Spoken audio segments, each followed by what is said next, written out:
No, I was speaking yesterday, talking about personality structure, challenging our own status quo. So I'd like to speak a little bit to that in the context of the red latifa, which is that the courage to rock the boat, as I was saying yesterday, but our own psychological boat, that what we have been taking ourselves to be. So I try to explain what I mean when I talk about personality structure. Doesn't have to be too complicated. It's just that we get used to be in a particular way. We become lazy and compliant. We stay the way we are. We like things to be always in the same place, including ourselves. And those sets of habits, the way that we have become, is our biggest prison. We are our personality, what I call the personality, which is what we have become, is a cage. We do not look out of what we have become. We go sit with the same people where we feel comfortable. We go the same place where we feel comfortable. We take always the easy way, the easy route. And slowly all those habits add up.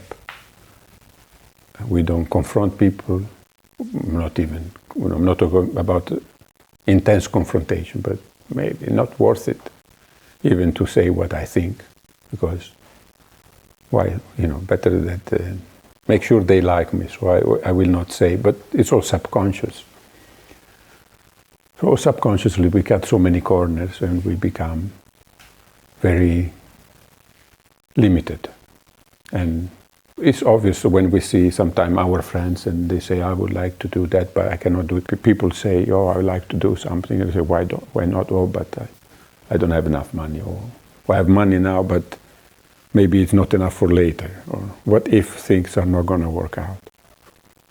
Because there are so many things that we can think about that will impinge on the possibility of doing what we want, that we automatically disregard it, rule it out, and then we go on with the routine of which we got bored, and we're longing for something else, for change.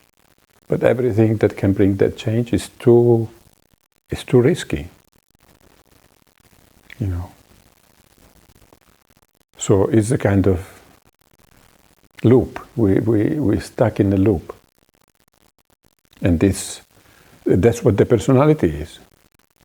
And we know our friends, people around us, we can see, and we don't really see that in ourselves as a limitation. It's cozy. We snuggle into this system and we feel this is myself. This is me. So this is what we like to challenge.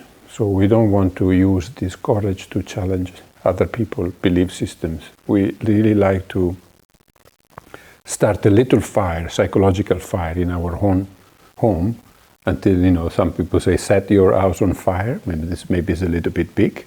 Maybe that's what we can do. But we start with a small fire. We start, we take small bites. That's what, our work is very gentle, but doesn't mean that it's not challenging. And particularly this quality, it supports us challenging self-imposed, self-limiting belief systems.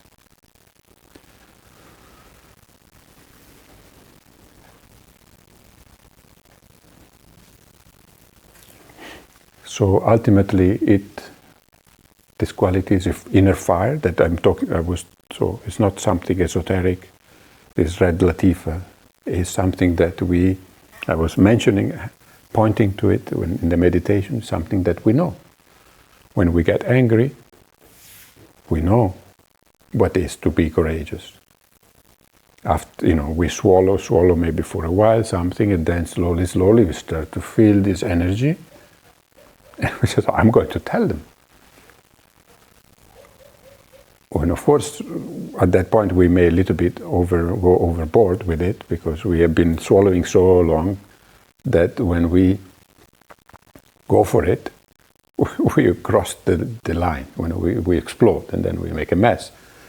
And then our inner judge, the superego, is coming and say, you see, you made a mess, too much. So go back in your basket, go back to your limited self. So what I'm talking about is not something esoteric for spiritual dimension. I mean, it is the spiritual dimension, but it's not something unattainable or something distant from ourselves. It's here all the time. This fire is here. We keep it down.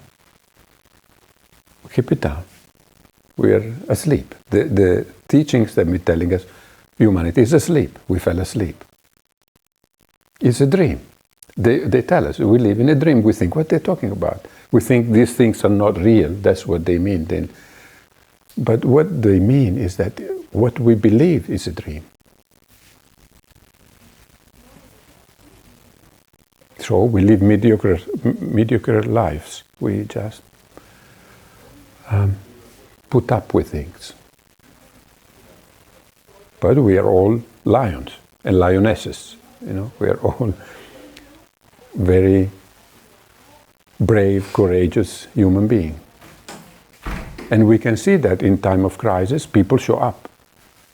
When the situation is not comfortable around, there are difficulties, and people start to wake up and show up.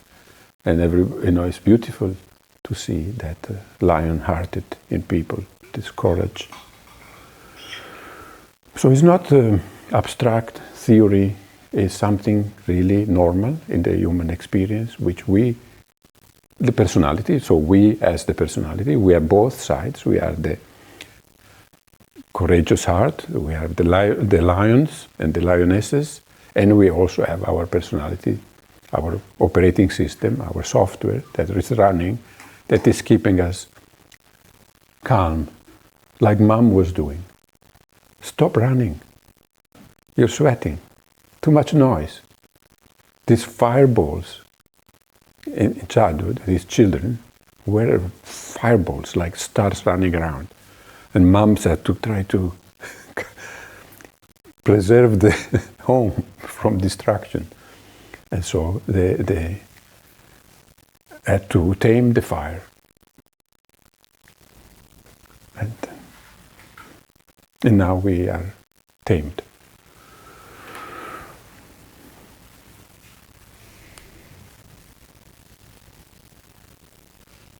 So personality is just this system to make Mom happy. First was Mom, then was Dad, and then was the teachers, that was a group of friends in the school and all that.